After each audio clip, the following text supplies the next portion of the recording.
Hey, everybody. If you're listening to this, you are listening to the first free hour of this episode of The Shift with Doug McKenty. If you like what you're hearing, please consider subscribing to the show in order to access the full feature-length versions of the podcast, as well as have access to the members forum, where we discuss potential topics and interviews and dive deep into the overall concept of The Shift.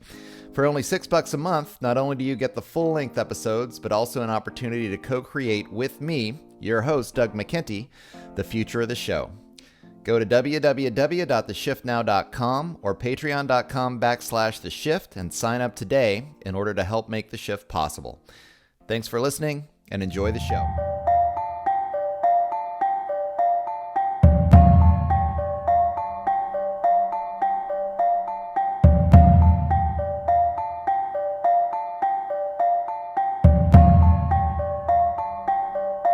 Good morning, noon, or night, wherever and whenever you are listening to The Shift. I'm your host. My name is Doug McKenty.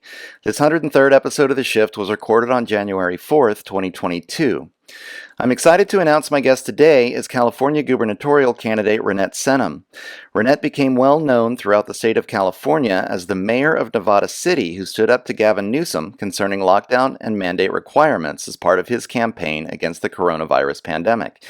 After a careful cost-benefit analysis, she developed concerns that such drastic measures would inflict more psychological and economic damage on her community than following the path of confronting the virus with promising early treatment protocols. Ultimately, she resigned from her position upon the realization that her efforts were futile. She has since begun a campaign for governor based in part on allowing greater autonomy for local decision-making, and currently seeks to create a movement from beyond the left-right divide that empowers communities to implement solutions from outside the allowable Overton window of political discussion. These changes are iterated within her contract for California, which clearly delineates a series of policies designed to address the major issues that plague the state of California today. Within this evolving document, she discusses solutions to the endemic issues of homelessness, education, environmental sustainability, public health, and more, within the overall context of a vision for the seventh generation, requiring long-term community benefit rather than short-term gains. Reinette's history of community advocacy speaks for itself. She is a founding member of the Alliance for a Post-Petroleum Economy, helped organize a local time bank, organized the Nevada City Farmers Market, and advocated for local sustainability and against 5G, all on top of her work in local government.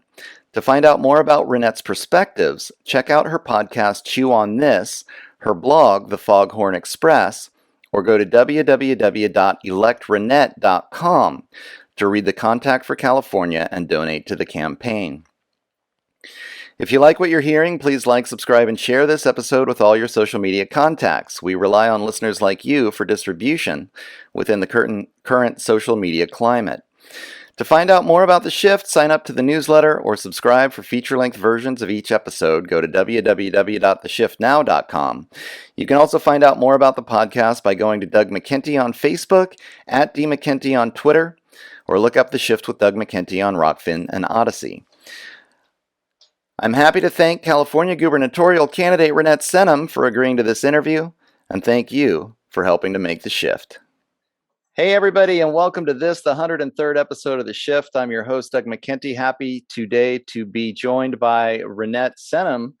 She was the former councilwoman and mayor of Nevada City, now running for the governor of California. So very excited to have a conversation with her about the state of politics, especially here in the state of California, and get the backstory a little bit on her experience as the mayor of Nevada City, especially as these COVID mandates and the lockdowns were rolled out, and what her experience was in terms of dealing with all of that, because I know that was when you came on the radar. For me, Reinette, was as mayor, you were having some differing opinions with Governor Newsom about how to handle the COVID epidemic. And so it kind of puts you on the map. I think a lot of people heard about you then. But will you just to get started, and we'll get deeper into that, just tell us a little bit about your history, how you got started into politics, your history, especially as a community organizer, and maybe some of the highlights of the campaign, some of the issues that are most important to you. Well, just to let you know, I'm in a little tiny town here in Northern California called Nevada City. It's in the Sierra foothills. We're just northwest of Sacramento, just under the 3,000 foot level. We got a little bit of snow right now. And I was raised in this county since I was 4 years old. And it was in 2004 that I really got involved in community activism. I was just basically originally kind of looking at America's oil addiction, realizing it was a bit of a weak link in our economy and so on, in the financial system and everything.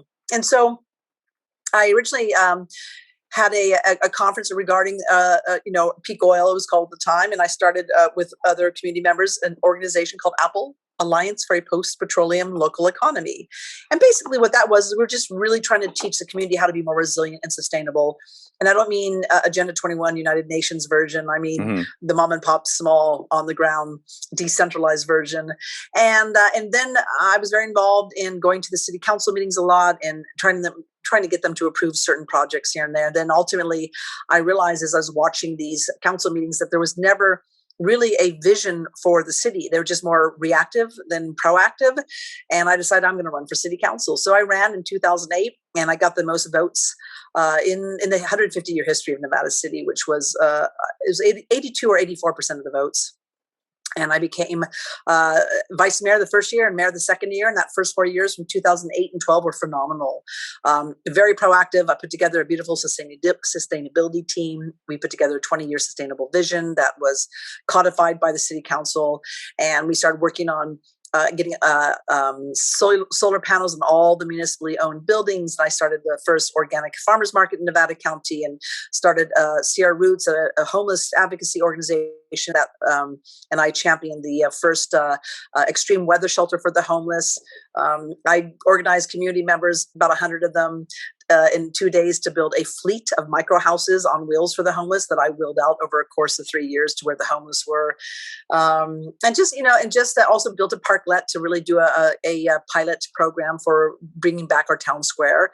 Our town square in Nevada City, like most cities and towns throughout America, was destroyed when a highway came through the heart of the town and destroyed the town square. So we were working on that. And so I was very, very involved in, well, basically my vantage point was this, is I wanted to make a better world. And how does one person do that, right? And I realized that if I want to make the world better, I just need to start in my own community. So my objective was to create Nevada City in such a way that people would come into this town and go, oh, this is what community is like. Oh, this is a sense of place. And inspire them into action and to bring that home to their community. So by the time I was done in 2012, I thought it was finished, and I sent the city off in a good direction.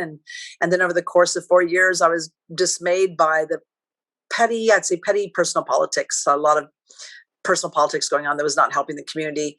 And so I jumped in the ring again, and I ran in 2016, and I was once again became vice mayor and mayor again. Like 10 years later since I was originally mayor. And that was from 2016 and 20. And it was interesting, Doug, because I'd seen a lot of changes in politics, and what had happened in that 4-year gap of when I was not on the council was that there's a difference between the first 4 years of being really proactive and going out there and setting our own pace and our own vision. And then the next round, 4 years later, was very, really being on the defense, right? The homeless population had risen significantly.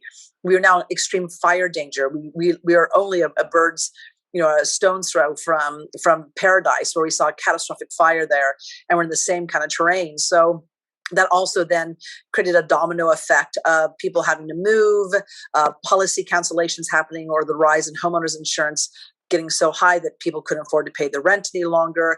And then, of course, we're dealing with PG&E, Pacific Gas and Electric. They had all these massive, they call PSPS events, where they turn off the electricity for sometimes not hours, but days and days on end. So businesses were being disrupted, and closing was just crushing them economically. And so it was really interesting to see how much the world had changed in 4 years. And so I still stayed on the defense and kept fighting the good fight. And I was pushing back against a lot of encroachment, I would call it. Verizon was trying to come in here and put big, huge towers that was unnecessary. And of course, Pacific Gas and Electric just shutting off power for days on end, not really considering the ramifications. And so I was doing a lot of testifying down in Sacramento against 5G and going to the California Public Utility Commission and testifying against PG&E and the damage they're doing to our community and our economy. And I was not very impressed with most of our elected officials, throughout the county, the city, or the state. I think that most of them at that time I was recognizing did not have much of a backbone and were afraid to actually speak up against, big corporations. In fact, when I would usually get pummeled by my own peers. And then I was mayor beginning of 2020 when coronavirus was hitting, and I was keeping an eye on it early on in January. And it caught my attention. I was aware of SARS and MERS and H1N1, but I was never, ever concerned about it. But it was the Chinese government's reaction that was really concerning. It's like, wow, this is really extreme. And I started saying to the city and the county officials, like, hey, have you heard of this thing called coronavirus? And it looks like it's on its way. And if it's as virulent as they're saying it is, and the predictive models were saying it was going to double every 4 to 5.6 days, that meant that, by the end of April, the whole planet was going to be consumed, right? And that was just predictive models. That's all we had. But I said to all our officials around here, I said, if it's as virulent as they said, we should really be on our game, because more than likely it's swimming around this community right now and we just don't know it. Mm-hmm. And they were really slow. I was surprised by how slow they were to react. And then finally, and by that time, my partner and I were self-quarantining, and I bought my N95 masks, and I was not going to a lot of public events. So I was still campaigning. I just wasn't doing the public events, and just trying to, to reduce our own personal risk. And then it was in March, actually, that I did declare a state of emergency as mayor. I thought that we needed to be as cautious and as conservative as possible until we had more real data, more information. And then finally, Newsom gave his stay-at-home orders, which I thought, okay, 2 weeks, that's actually good. Let's just kind of make sure the hospitals are ready, make sure that we're ready. People have time to recalibrate. And then, of course, all of our meetings, city council meetings, county meetings, went to Zoom calls. And so now I was on regular Friday afternoon Zoom calls with county officials, the health department, city managers, and mayors. And at first it was copacetic. We're just all trying to stay on message and get the latest information. And I was saying, okay, this is great. Until we get some real data, this is the best we can do. And once we get that data, we'll adjust ourselves accordingly. And then the data started to come in, Doug. And it was good news. I was saying on my Facebook feeds, hey guys, we got good news. We don't need to be so worried. It's not as bad as we thought it was going to be. We have this under control. And it was really fascinating because the first time people came out of the first lockdown, and I always think it's fascinating language, the lockdown, using this kind of prison terminology. I was actually down in one of our downtown cafes outdoors, and I was seeing a lot of people kind of walking out for the first time.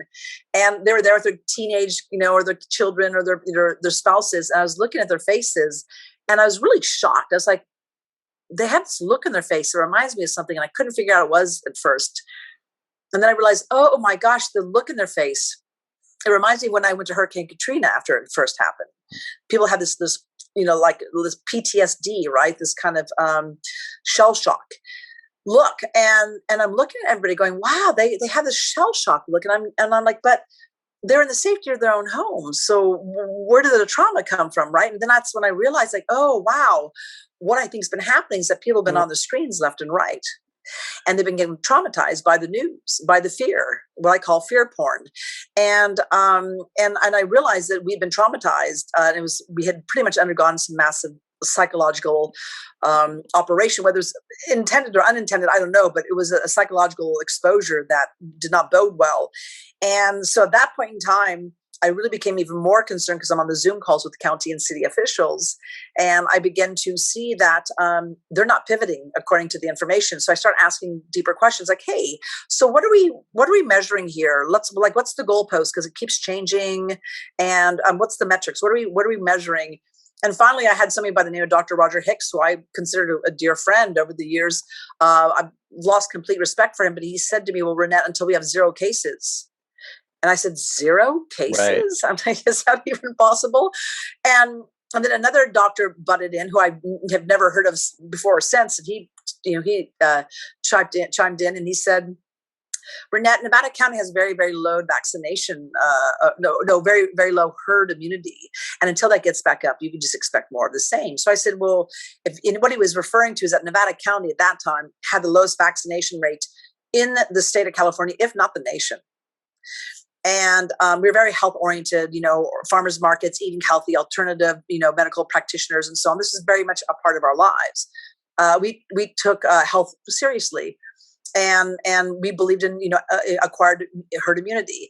And so I said, well, if you're talking herd immunity, you must be talking about acquired herd immunity. And if that's the case, we should be getting out. We're in spring. We should go out and get the vitamin D. If you want to, we should distribute the vitamin C and D packets and the zinc tablets and really encourage people to go out and start growing their own food, get their hands in the soil, Mm-hmm. And their basic answer was no. And they wouldn't say exactly what it was, but it was as much what they were not saying as it was what they were saying. And what they were not saying was that basically they wanted everyone to get jabbed and get rid of that low herd immunity, which is a low jab rate. So at that point in time, I became very, very concerned because I realized there was an ulterior motive going on. And I was trying to let people know, I was trying to let my community know, like, look at what they're telling you publicly, what they're putting on the COVID dashboard, what their press releases, what's online on the official county website. What that is not the conversation we're having behind the scenes. And they're telling us two different stories because they're telling us personally as elected officials, masks don't work. And then publicly they're saying you got to put your mask on. And so, and there's this to me was mass confusion also by design, because when you confuse people over and over again, in the end, it's much easier to actually to program them, to get them to think a certain way and keep them in fear and get them to do what you want. So I started seeing these really scary patterns going on. And when I would speak up during these Zoom calls, I would be either muted, I would be ignored, or I'd be told by our county CEO, and people do forget our counties are corporations. The bottom line is making money, just to let you know.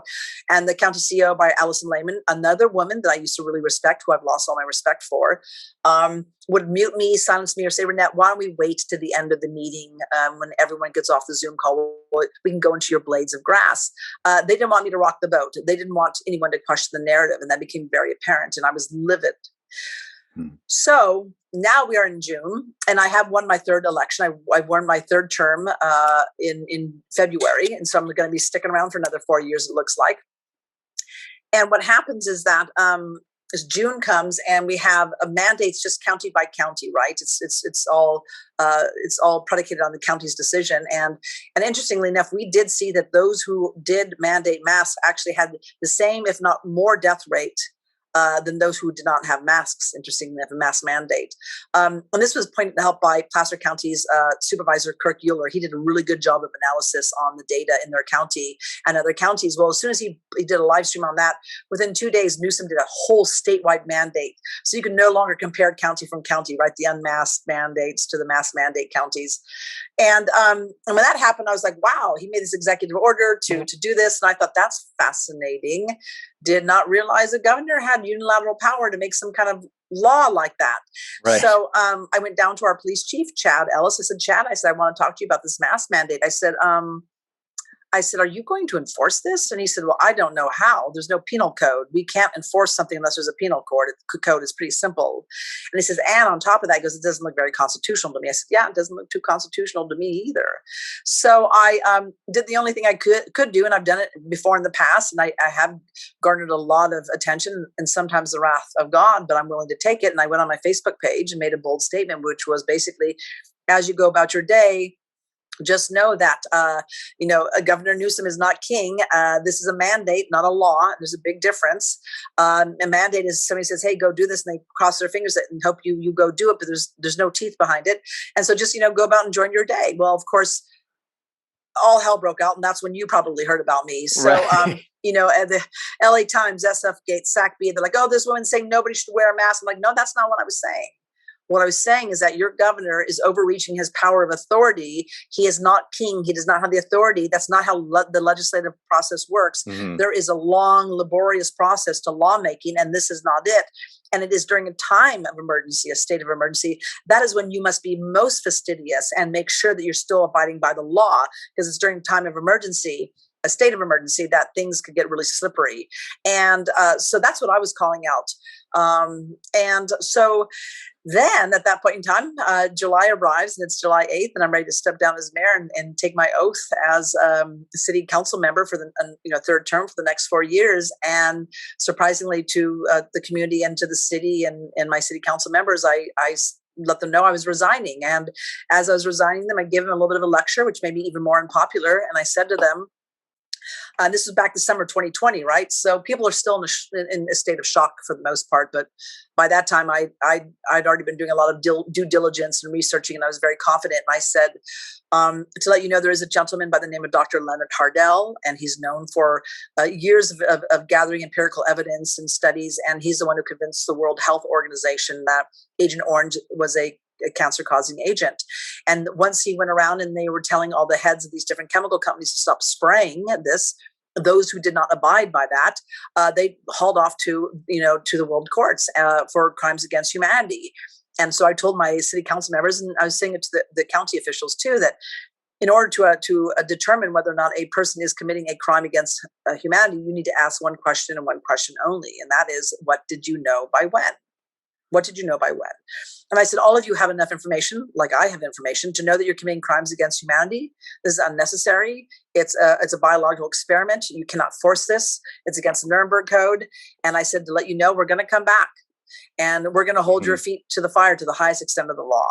And then I stepped down. And I said, I'm stepping down to step up. Did not know exactly what that meant beyond. At that point in time, there was definitely a big void in information. And that's what I was seeing. Is I kept looking around the state of California saying, where are all the elected officials? Where are all the doctors and nurses? And why aren't they speaking up? What's going on? And there was just this vacuum of information for people to make informed consent, right? Informed decisions. So I thought, okay, the best thing I can do at this point in time is get off the city council, because if I were to be on the city council and start doing interviews, which I began to do, my poor city staff would receive the wrath of God from the people who loved me and the people who hated me. And we're a tiny, tiny little city. So the staff was on my side. The city council was not. But the city staff, 99.9% were like, we're with you, we agree with you. But they still had to deal with all of the outrage and the emails and the phone calls. And it was just too much for their plate. So I thought, I've got to remove them from the crossfire. So I stepped off. I started a YouTube channel called Reinette Senum's Chew on This. And as soon as I did an interview with Sherry Tenpenny, they went viral, got millions of views. They removed me and removed my channel. And so I moved most of the content, not all. I lost some, to BitChute. And I was doing regular interviews. And now I'm not so much, simply because there are so many people, right, doing interviews. I'm like, okay, great, we got that covered. I don't need to cover that base anymore. But what happened was, because I was doing these, I stepped down because I was doing the interviews. Del Bigtrees, the High Wire, interviewed me, and as one of the few elected officials calling out Newsom. And of course, I got a lot of people saying, you should run for governor. And I was absolutely not. I have no interest. And then ultimately, I had two individuals who were my chief of staff. We talked for 2 months, and I finally said to them, I said, look, if you want me to run for governor, the only way that I would do that is if we do something extraordinary. I said, if you want me to do something more of the same, I'm not interested. I believe in the seventh generation principle. And that is, every decision you make today should serve 7 generations from now. And that comes from the 6 nations of the Iroquois Confederacy. These are the indigenous people who inspired our Constitution. And finally, Congress in 1988 actually gave them full recognition for this. But our forefathers forgot the 7 generation principle, which should have been a part of the Constitution, right? So our leaders could make decisions based upon the 7 generation principle. That would have kept that contract, not contract, but the Constitution intact. And so I said, so if we can make this campaign based upon the 7 generation principle, I love that. I said, also, I'm not running with any party affiliation whatsoever, because it is absolutely impossible to serve a party and serve the people at the same time. When you are serving a party, you are serving big money. And until that changes, we've got to start voting for California.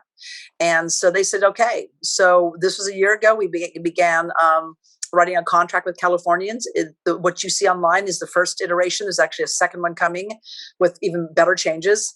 And we can get into what some of those are. But this is a 7-point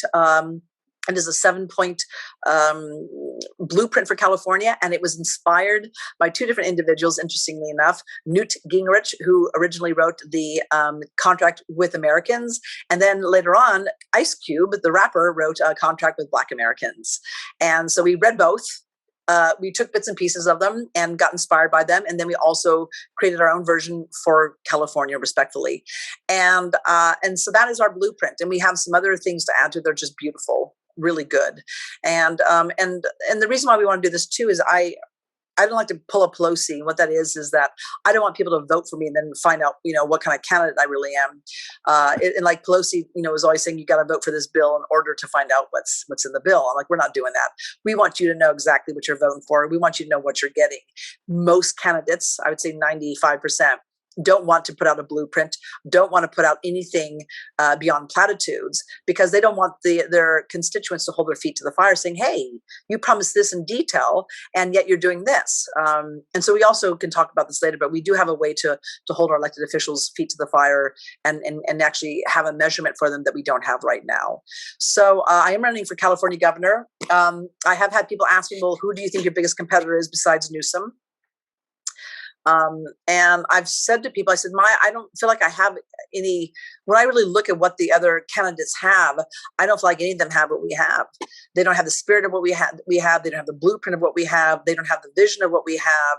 And this is really a child-centric. This is about bodily autonomy, medical freedom, parents having a say over their children's bodies and their education, and that the government has no right in our bodily decisions. And what we've also done is we've looked at the greatest risks throughout the state of California, and we've done the Aikido move where we've turned them into our biggest opportunities, like rebuilding our topsoil, rebuilding our pollinator population, expanding our legacy farms, ensuring them for generations, reducing our monocrops, which are very dangerous.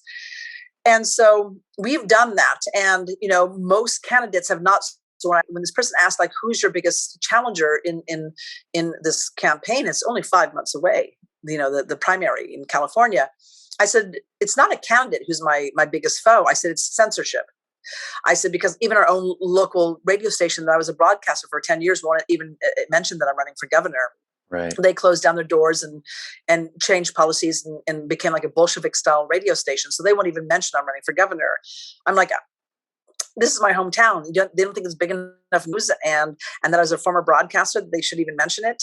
So the biggest challenge we're facing is the censorship by far, and that's where I reach out to people like you, and I reach out to your listeners and viewers, and saying, look, at folks, we need you to be the messenger. Whether you're in California or outside of California, you need to let everyone in California know that I'm running. Have them go to electreinette.com.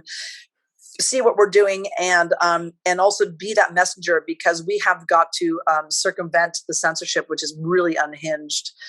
You and I are even facing it, trying to get the Zoom call set up today, and so that's the biggest thing. So we need messengers everywhere. People outside of California have to understand we don't want California to fall. If California falls, that means it's only a matter of time that the other states throughout the U.S. are going to fall as well. We are a firewall. We are extraordinarily important. We are the 5th largest economy in the world, the largest economy in the United States of all the states, and we can't fall. And so people have got to understand that you can't sit there and go, oh, that's liberal California, let them fall. We're your firewall. So we're telling people around the United States to also $1, $3, $5, we don't care. So the smaller donations are actually a stronger statement, because if we have millions of people giving $1, $2, $5, that's a mandate by the people, and that's really important. And that's what this whole entire campaign is about. It's not about big money. The parties aren't backing us up, and this is a mandate by the people. So we want people around the country, around the world, to notify other Californians that I'm even running. Yeah, how frustrating is it that you can't even get the word out, even in your own local hometown? Now, I want to get a little bit deeper into this idea of running sort of apolitically or outside of any political party. Did you identify as Democrat previously when you were running for Nevada City? No, actually, there's if you Google me, you say, oh, Reinette, the most like progressive Democrat, or she's mm-hmm. And these are actually titles and headlines that I would never have supported. I'm like, no, actually, when I ran for city council, it's no partisan whatsoever. You're just running. There's no party involved whatsoever. Okay. And so I have in the past voted Democrat, but I have to tell you, it was when Obama got elected the first time that I was like, and I voted for Obama, right? But then when I started seeing his Tuesday kill list and his droning and killing people and his wars and his being a warmonger, I was like, wait a second, this is not what the Democrats are supposed to be about. So it was actually when Obama got elected the first time that they completely lost me. And I have to say, I've been also really more like libertarian, because the other thing that's very different about me than the most progressives or Democrats, so I think this is changing actually, is that I've always been pro Second Amendment, and that was highly contentious and controversial among my peers, because they're talking about the school shootings and this and that and so on. I'm like, look, I understand, but I think you have to really look under the veil of the school shootings and look at the politics behind it all. And I said, and I've traveled a lot around the world, and I've been in nations during Civil War and after Civil War, and it's really, really ugly when the people have no way to defend themselves against their own tyrannical government. I was in South Africa in 86, 87 during the height of apartheid. I hitchhiked around that country as a blonde chick all alone. I saw what was going on. I was in Rwanda and Uganda during the war and after the civil wars. And when the bullet holes were still fresh in the buildings, and the tanks were still, on the side of the road. And to see what happened to these people because they could not defend themselves, it's a nightmare. It's catastrophic. It's a nightmare. I won't go into details. So I always understood that governments can go rogue, and generally it's only a matter of time. And now, although I do know why many people could not understand Americans' obsession around guns, I think most of the world right now, from what I've been being told by people, are like, oh my gosh, we now understand why you have guns. Don't let them go. Right. Once right? we're seeing what's happening in Australia. Yeah. And my brother, by the way, my brother escaped, and I do mean escaped Australia about 3.5 months ago. Mm-hmm. He had to leave behind his whole world, his job, his home, his 11-month-old puppy, his cat, 2 young daughters with his ex-wife. We're trying to, we'd love to get them over here. Don't know if we ever will be able to. It's really upsetting. He can't go back. They'll certainly arrest him. He never wore a mask the whole entire time, did not abide by the lockdowns then. Now they're stricter than ever. And he was home. He was basically in house arrest for 180 days. Nobody coming over. It was horrific. Because, single guy, see his daughters every now and then, but it was really just by himself. And he's like, I can't do this. And I'm going to speak up. They're going to throw me in the gulag if I return. So, and he says the only reason why it's happening in Australia is they cannot defend themselves. Well, I wanted to, while I have you here, I wanted to get into this concept of local or community control, because I find that you're in a unique position as having been the mayor of a city here in California and involved in local politics. And what I'm seeing, and I'm not that far from you, actually, I'm in Mendocino County, just closer to the coast. Yeah.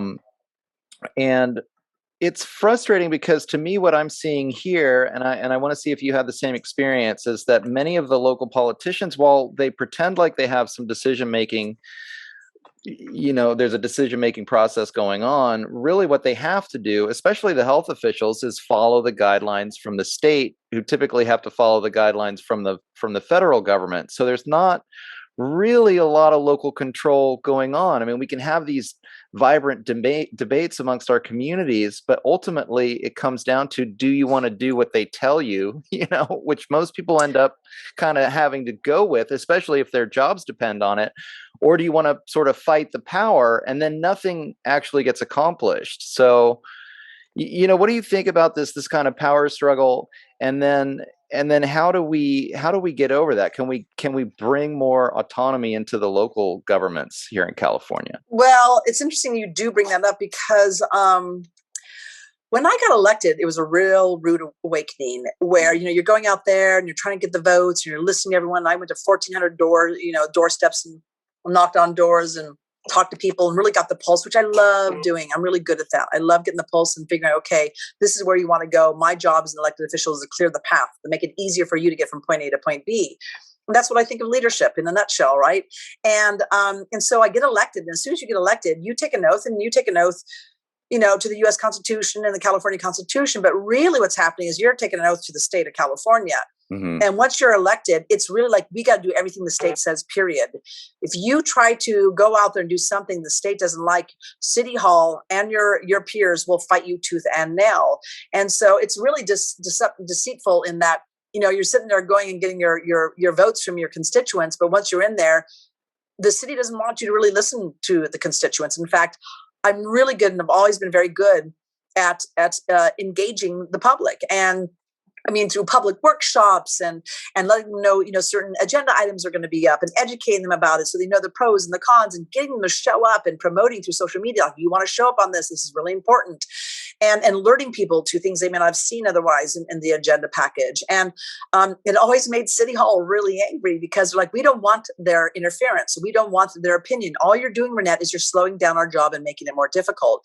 And I'm like, but we're the state. We're the city. We're elected officials. It's our job to actually represent them. And the city staff, city managers, and actually even the city council members hated that I could do that. And they were always mystified how I could pack the chambers. When I would call upon the community, they would show up. It'd be standing room only. And it got so bad that they started calling them it's the cult of Reinette. Oh, it's the church of Reinette. And I would say, no, actually what it is that the community knows I listen to them and they see the work that I'm doing. I'm a hands-on person. I'm in the trenches. I make things happen. And when I call upon them saying, hey, now I need you, I need your backup, please come to the chambers at the city council meeting or workshop, they would show up in droves because I was calling upon them, and I would only call upon the public when I really needed them. And it mystified all the city council members. But I'm like, look, and if you guys would actually listen to your constituents and do what they said, when you would call upon them, they would actually show up too, but they don't because you're not doing anything for them. And so it's a big joke on citizens. And once your elected officials your candidates get elected, they instantaneously begin to stop serving the constituents and start serving the state or the feds or whatever. And even if you are a representative who really does try to serve the people, your peers will keep hitting you over the head like whack-a-mole to shut you down because you're making them look bad. And so I have said for years that for the most part, politics are a race to the bottom. And if you really do stand up and stand out and bring together, bring good policy to the table or good projects and programs like I did my first 4 years, I was like a whirlwind. I was a whirlwind. And then when I came back the next round, there was this recalcitrant wall that the better the idea or project that I brought to the table, the faster and harder it would be voted down. In spite of some of these programs not even costing the city or the county or the state any money, the great programs dealing with, cleaning out our watershed and reducing our fire danger and reducing our recidivism rate in our jail and teaching people who are homeless, giving them housing while training them around, let's say, watershed and forest management. It was a multi-beneficial program. And the more that it shined, the more the county and the cities would go out of the way to destroy it. And it was surreal. Right. It was surreal. And that's what we're up against. And I realized by my third term that I had won, I realized that all the good stuff I could do that I was going to continue doing was probably going to be impossible because no matter what I did, they're going to vote it down. And I realized there's so many incoming missiles into this community. We're talking again like PG&E blackouts and the homelessness and the fire danger. And then of course, COVID. It's like I couldn't even operate my own little sandbox any longer. It's like I had to like step out of my sandbox and go find a bigger sandbox and deal and protect this community and help this community at a different level. And that's another reason why I decided to run for governor. And I know it's a big thing and I'm in a tank of sharks, but also we've created this campaign in such a way that whether I win or not, our objective is to change the face of California through the campaign itself. And that is to educate people and inform them around that 7-generation principle and what they can do, whether or not their government's giving them permission. And they can measure their government's representatives' performance through a different measurement, through a different metrics that I'm going to really push for afterwards, because we have no way to really measure our elected officials and hold their feet to the fire and hold them to a type of standard. And I'm tired of that. That's part of the problem. If you want to change the world, you change what you're measuring. Right. Very good point. I want to dive deeper into this recalcitrant wall idea that you brought up, because, people have a feeling, it actually gets called conspiracy theory. Oh, you think that everybody is conspiring to impose, the lockdowns or impose vaccine mandates or whatever it is. And yet all of the local officials it's this wall. It's what it is this brick wall. It's coming down from above, and nobody wants to rock the boat. And it's so bizarre to me. I mean, I've just had enough experience with local politics here in my own county that it's like that brick wall, just like you're talking about. I mean, how do you tear down that wall? It gets to the point where, as you've described now, your campaign is enduring overt censorship. Like, if you try to break down the wall, they just won't let you talk. I mean, and then, as you described previously as well, if you had local projects that would have been good for your local community, you knew they were going to get voted down because it wasn't part of the process that everybody, I feel like it's just this bureaucracy where everybody's just pushing papers, and it's really preventing political activism from getting the job done from the bottom up. Well, you're 100%, and it's not conspiracy. It's called big money. Yeah. And as soon as big money really started to come into elections, that's when the wall was built. And so one of the things we're also doing on this campaign, we have a very, very different gubernatorial campaign, anything I've seen. One of the things that we're doing also is we're challenging people, saying, look, because we are in such a deep hole, right? We are on the precipice. We're going over. No, I don't need to explain this to anybody. But if we think that one person, a governor, is going to fix everything, that's delusional. Now, a governor can stop stupid bills in their desk. They can veto it. They can make sure the bills passing are actually constitutional. He or she, as a governor, which is amazing. California's never had a female governor, as a matter of fact, for being so cool and progressive. But, a governor can also make sure that there's certain policies put into place, right? They can make sure that those appointees, like, let's say, for instance, the California Public Utility Commission, would support more decentralization of the energy grid. Like right now, we have people out of power for 2 weeks, 3 weeks easily. Why? Because we have this gigantic monopoly that's been taking all the money, and instead of investing it into infrastructure, they're giving it to shareholders on Wall Street. And so we're suffering the consequences of this. So that's one thing these are some of the things the governor can do. But the truth of the matter is, we're challenging people, saying, look, what we need to do is that we need to actually have people run at every single level. I don't care the party affiliation. It's got to be the school board level, the city, the county, the state, federal, so on, and run with the seventh generation principle as the platform, as the foundation of your campaign. And then that way, people can also hold your feet to the fire, saying, really, is that best for the seventh generation? Explain to me how you made that decision, right? It's a standard. We're creating another standard. And there's another one I want to talk about shortly. But so we have to swamp the system. We have to create a tidal wave. And then that way too, because even though the elections can be rigged or not, the objective is to get people really engaged, start thinking about the seventh generation principle, run at every single level, swamp the system. They can't control that many elections. So you're going to start changing the culture and the zeitgeist of California. And then the other important component too is, like, look, we know everybody doesn't want to run for an elected position or an appointed position, and we don't have that many positions anyway. But can you, as an individual, whether you're a police officer, a teacher, a nurse, a garbage man, a dog catcher, can you start leading and thinking and making decisions based upon that seventh generation principle? And so I've had people ask, well, what do you mean? And what does that look like? I'm like, well, I'll give you some examples. I said, if you're a farmer and you have your crop and some weeds in a road and you want to get rid of the weeds, do you spray with Roundup or do you spray with white vinegar? Which better serves the seventh generation? Another example, let's say you have some food you want to take to go.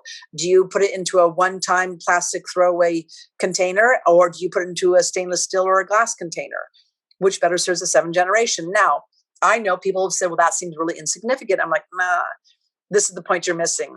Your leaders have led you to believe that your future, your destiny, the trajectory of our world is predicated upon their decision-making, their policies, and our legislation. What they don't want you to know is that we are much more powerful than they let us believe, or we let ourselves believe. The average person has 12 to 60, more like 60,000 thoughts a day. And many of those thoughts are connected to actions. And I know personally from my own adventures and what I've done in the past, that getting from point A to a big leap of point B is not one gigantic decision. It's a series of tiny, tiny, tiny decisions that gets you to wherever you go. So if we can change the trajectory where we're going this way, but we start making decisions about that seventh generation, well, guess what? Over time, Over time, we're going to be way over here in the future rather than over here. And we're going to be guaranteeing that 7 generations from now, our children's children's children actually have a beautiful, bountiful future. And I actually hope better than what we are experiencing right now, because it's not that great. So that's what we can do through our tiny little decisions throughout the day. And this is the other thing I talk about. One of the reasons why I'm an environmentalist. Now, do I believe in the carbon programs and all? No, I don't. I believe in grassroots, on the ground activism, making sure we have clean soil, clean water, clean air. I do not believe in a centralized global environmental movement like the United Nations is trying to push down our throat. I'm totally against that. And the Green New Deal is nothing green about it. It is a boondoggle if I've ever seen one. So please, any environmentalists out there, you want to give me a call, I'll tell you point by point why it's a big boondoggle and will not serve us whatsoever in the end. But so I'm a big environmentalist, but I've always been saying for a long time, like, look at you guys. If we as a culture could just always try to make decisions that serves a 7th generation, what that does is that removes the need for environmental regulation. That is overbearing, that is beyond the reach of what government should be doing, that is punitive, that is costly, that does not really in the end serve the environment. It seems to serve somebody's deep pockets over and over and over again. But if we can hold a standard as society where we actually care for the environment in such a way to ensure its existence from 7 generations from now, what it does is it removes the need for governmental red tape in the first place, which is just killing us in so many ways. And it's not serving the environment. We've been backsliding the whole entire time. We have more regulations now than ever, and yet we're backsliding. If you are listening to this, you are listening to the first free hour of The Shift with Doug McKenty. For access to the full feature-length versions of the podcast, go to www.theshiftnow.com and subscribe for the audio version for just $6 a month. Access the full-length episodes in video form through rockfin.com by subscribing at the Shift with Doug McKenty landing page. For $9.99 a month, you gain access not only to The Shift, but also all other premium content material hosted on the platform. Find out more at www.theshiftnow.com/store. Detoxify your body, decolonize your mind, make the shift. On this program, I always want to talk about decentralizing power and then especially getting the money, the big money out of it, just like you're talking about, because so many people's hands are tied, or at least they feel like they're tied, even at the local level where they kind of have to do their job or get the funding from the state. They're pushing papers around and just processing things, and they're not really listening to their constituents. Just as you described earlier, if you listen to your constituents, you can't get anything done because nobody else wants to rock the boat. Why don't we, maybe we have another 10 or 15 minutes left, and just to kind of wrap it up with how, as governor, you would really address this issue, like getting that big money finance out of politics. I know you have the ranked choice voting as part of your platform, and ways to decentralize power into local communities. Right. Yeah. Well, first of all, I mean, there's certain things I would like to push for on a federal level, like reenacting the Glass-Steagall Act, which is a firewall between Wall Street and the banks, and to put back into place in the FCC the Fairness Doctrine, which forced anyone with a broadcasting license to actually give both sides of the story by law. Things like that. Posse comitatus needs to be put back into place. We have what's called the Smith-Mundt Act, which was eviscerated in 2012, which basically made it illegal for the U.S. government to propagandize against Americans on American soil. And basically what this means is that before they eviscerated the Smith-Mundt Act, and it was the Patriot Act. That's when they did this. The U.S. government could propagandize against people on foreign soil and even against Americans on foreign soil, but they couldn't do that here in the United States. And then come 2012, now they can do it. And look how our media is. Look at how it's just spun out of control. Right. Even our government is spinning tails. And so you have to ask the question, why would our government want to remove a protection, a firewall that would keep the government from lying to the people on their own soil? The only reason why they would do that is because they intended on doing it. That's the only reason. So there's one big red flag. So there's that. Now, the other thing is, And this is important. People can do this wherever they are. They don't need permission. They don't need a bill to be passed. They don't need a governor to say, go do it. They can do it because I have actually done this. And that is, how do you measure the job of your elected officials? How do you measure the wellness of your community and your society? And there's this beautiful thing. And I was inspired back in 2009 when I was the vice mayor in Nevada City. The country of Bhutan has something called the Happiness Index. Every year, their citizens go out and they fill out this survey. It's like 70 pages long, takes hours. And they'll ask questions like, how fat's your ox? How high's your wheat? Things like that, right? And, of course, we have an American version and we don't have those kind of questions, but we do ask questions like, do you have access to clean water? Are you living in a food desert? Do you have access to higher education or arts? Do you feel safe in your neighborhood? So this is the thing in America. And this is what really ticks me off. And this is why I said to you earlier, in order to change, your world around you, you need to change what it is you're measuring.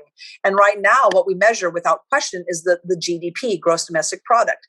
Well, when you look at the GDP, what does it measure? Well, it measures basically how much money is being made. So what makes money? Catastrophe, disease, illness, death, car accidents, a home burning down. It doesn't measure wellness. It just, like, for instance, what does not add to the GDP is good, healthy forest management. What adds to the GDP is catastrophic fire, where you have to order all the big bombers and sink all these millions and millions of dollars in a matter of days to extinguish a fire. That's Right. insane. That's not reflective of our wellness. But the happiness index, the wellness index, it measures all these different categories, right? Health, education, governance, art, family, blah, blah, blah. So what we can actually do is in your own community, because I did it in 2009. It was controversial to a certain group of people here. They kind of had a fit over it, and I never understood why. Now I know why. Because what we can do is we can actually elect officials, and then we can find very quickly within every year and narrow it down to the neighborhood how well each community is doing, how well they're being represented, how they're doing around law enforcement, or around access to clean, healthy food or water, or farms, or education, and so we can actually narrow it down, and we can do a scorecard essentially on our elected officials. And so every single year we do the happiness index. We can look at that information, dial it down to neighborhood by neighborhood, let our elected officials know you're getting a D in this area, a C there, an A there, and an F there. And if you don't clean up your report card, you're going to be out of here. We're going to recall you, or we're not going to elect you again. Well, we don't have anything like that. Why? Because our elected officials don't want you to measure their performance. So Right. I say to people, the other thing that's important about my gubernatorial campaign is we're doing it in such a way that whether I win or not, and if I do win, I have an incredible, extraordinary team, and we'll do extraordinary things. We will help the Californian people, but we want to actually give them the tools, whether or not I'm elected, to go out there and change their world and the betterment of their community. And these are some of the tools. The happiness index is a real easy one, really cheap to do, and highly, highly effective. Yeah, it's amazing. You reminded me of this study that came out of Princeton University a few years ago that was going around figuring out, what did the polls say versus what Congress did, and discovered it was basically Congress never did what the people wanted and always did what the corporations wanted. And they basically came out and said, this is an oligarchy. There's nothing democratic about it whatsoever. And it seems like what you're talking about, measurement here, like really keeping track. Are people happier now than they were last year or the year before? Is a way to put the feet to the fire of these representatives and say, you have to actually show results. You can't just continue to feed this big money machine and set up this brick wall between the community's needs and the corporation's money making off the state. In conclusion here, let's, you can talk about that a little bit if you like, but what would you do in your first 100 days? Because in the contract, you have the sort of 100-day initiative. I don't want to put you on the spot, I should. In the first 100 days, I would bring an end to the state of emergency, for sure. That's ridiculous. The first 100 days, I would ensure people are really concerned about their health. I would distribute vitamin C, D, and zinc tablets to every Californian. Right, hydroxychloroquine as well as ivermectin as well, if they're still concerned. So, and then the other thing is that I would also actually declare a state of emergency around the homeless humanitarian crises, and that is absolutely inexcusable. that is not being dealt with. How dare we allow grandparents and parents and children and families to be out in the cold on death's door and being exposed to, amazingly, they're not being exposed to COVID. I haven't seen COVID hit any of the camps. It's kind of unusual. But yeah, that's interesting. But how dare we, as the fifth largest economy, accept this? And what it is that, Americans and Californians are really good at crises like that just come up out of nowhere, right? We know how to jump on our game and deal with something immediately and pivot. But what we're not really good with are the chronic, long-lasting crises, and that's what the homeless issue is. We just learn how to adapt and turn a blind eye. So the main thing is ending the state of emergencies around COVID, making sure that we actually have everything readily available for every Californian to boost their immune system and to counter anything COVID related, and then actually deal with the humanitarian crises of the homeless issue. And those are the two big things. And then after that, really, it's about really getting together the grassroots, doing a lot of task force with more complicated issues around like water distribution and so on, and farmland and housing, really dealing with the housing. That's another complicated one. Well, there's so much more that we could talk about. I think we should probably wrap it up. It's been an hour and a half, but let's. I'd encourage all of my listeners certainly to check out the contract with California that Reinette has up on her website. Do you want to let people know where they can find that and get this information? Sure. So, and again, the happiness index is not on that right now. That's going to be the second iteration, but great, it is forthcoming. So, elect Reinette. So it's ELECT. Elect Reinette is REINETTE, electronette.com. If you want to learn more about me on a personal note, I've had a blog over the years called thefoghornexpress.com. And don't forget the THE, thefoghornexpress.com. So electronette.com, just let you know, it's just the tip of the iceberg, that website. We got a lot more that's coming up. But you can find on the landing page the PDF contract with Californians. That's available. And if you want to just know who I am more of a person and what I'm about, I'm all about the 7-generation principle. I'm all about legacy, what we leave behind. And I'm also about returning the rule of law to this great state. And I believe in bodily autonomy. So, and you can find more again with that contract with Californians, and know it is a living document. So we'll continue to develop over the next 5-6 months because I believe in the collective genius, and it will only get better. Absolutely. Well, thank you so much. Oh, and can they find the interview show Chew on This? Is that going to be on BitChute? Oh, so primarily? If you go to BitChute, okay, BITCHUTE, BitChute, you have to put my name in, Reinette Senum's Chew on This. Yeah, and if you go onto BitChute's and Reinette Senum's Chew on This, you will see over the last year and a half all the interviews I've done, and I've had some really fabulous interviews. A lot of the big names you see today, when they were just kind of first starting and they needed an outlet, I was one of those people that gave them an outlet to be heard, whether it was Sherry Tenpenny or Christian Northrup or David Martin or Dr. Peter McCullough. These are the people that I was interviewing and giving them an outlet so we can make informed decisions. And so I pulled back on that. I think there's enough people out there interviewing now. I don't need to do that, and I'm focusing on the governorship. Excellent. Well, I'm glad to have this conversation with you today and get this information out there to as many people as I can. Really appreciate your work. Thank you. And please donate $1, $3, $5. We'll take it. We are grassroots. So that is, it's all about the blades of grass adding up. So that is another big piece. Please don't be afraid to donate from anywhere in the States, actually. So. Absolutely. Sounds good. And I think that the messaging about empowering communities and really fighting this big money, the big money issue, again, like we've talked about, people call it some kind of grand conspiracy. No, it's just corporatism. It's been going on for a long time. And these guys have just taken way too much power away from our local communities. That's right. So I've seen it firsthand. Yeah. Well, I'm happy to help you get the word out. I hope your campaign does great. I'll just take a moment to let people know you've been listening to The Shift, and I'm your host, Doug McKenty. You can find my stuff at www.theshiftnow.com.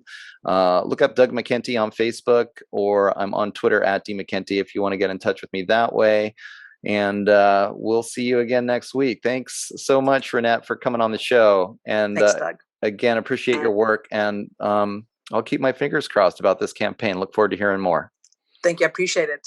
You bet. Bye, everyone. Take care. Yeah. Well, all right, ladies and gentlemen, there you have it.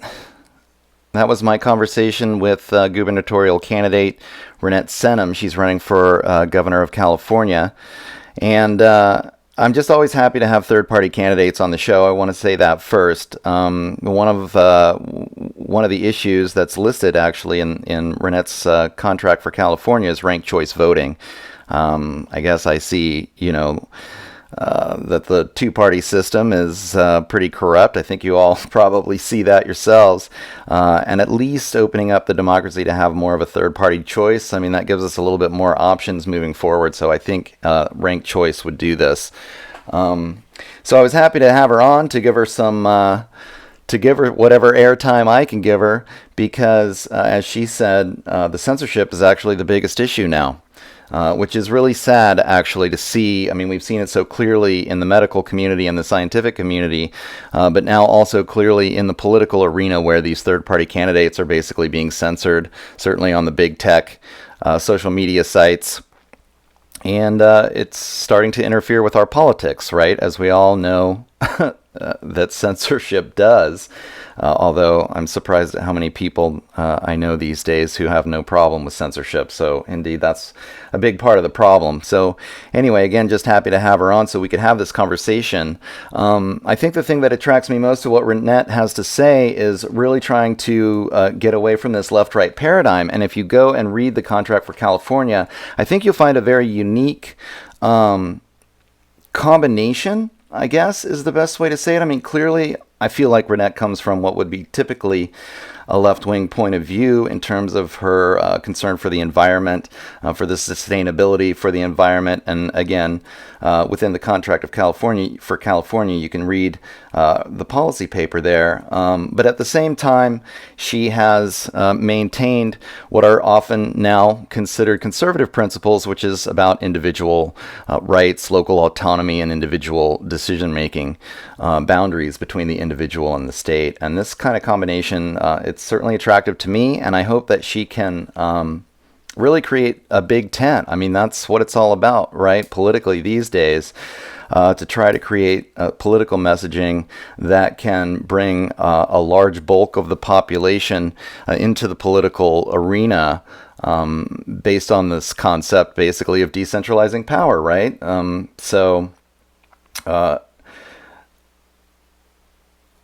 I just urge everybody to go check out the contract for California. I'm going to spend a couple of minutes outlining a few of the tenets. She talks about actually utilizing public banking, which I think is huge, separating the state's economy and really then leveraging the state's economy for the state, rather than all of this money getting moved back and forth between state coffers and essentially Wall Street, investing in the state economy rather than investing in the Wall Street economy could really, I think, turn things around pretty quickly. And she talks a lot about different methodologies for decentralization of power and empowering local communities to really be involved in making the changes that they need for their specific issues. I appreciate that as well. She spends a lot of time talking about the sustainability issues, how to cultivate healthy soil for carbon sequestration, and how to really revive the state's economy. And a lot of her environmental policies are the same way. Especially in terms of the fire issue, which we here in Northern California, although it's been in Southern California as well, have to deal with. So she goes into forest management, encouraging the pollinators to come back, the bee issue, which is actually a bigger issue than most people realize, and she gets into education and healthcare. So I hope you all think about checking out her policies and her politics. And again, the contract for California is an evolving document, so it's going to be consistently updated with as Reinette goes around the state and engages in dialogue with other local communities, and everybody participates in brainstorming solutions for the future. So we'll be looking forward to keeping touch with her as she goes on throughout the campaign. And I'll just let you know once again to go to www.electreinette.com, where you can find the contract for California. And if you really like what you're hearing, please think about donating to the campaign. All right, and I'll just let everybody know you've been listening to The Shift. I'm your host, Doug McKenty. You can find all of my stuff at www.theshiftnow.com. Sign up for the newsletter. Subscribe for the full-length features of the episodes. I'm on Facebook, Doug McKenty. You can look up The Shift with Doug McKenty there as well. It's a little harder to find for some reason.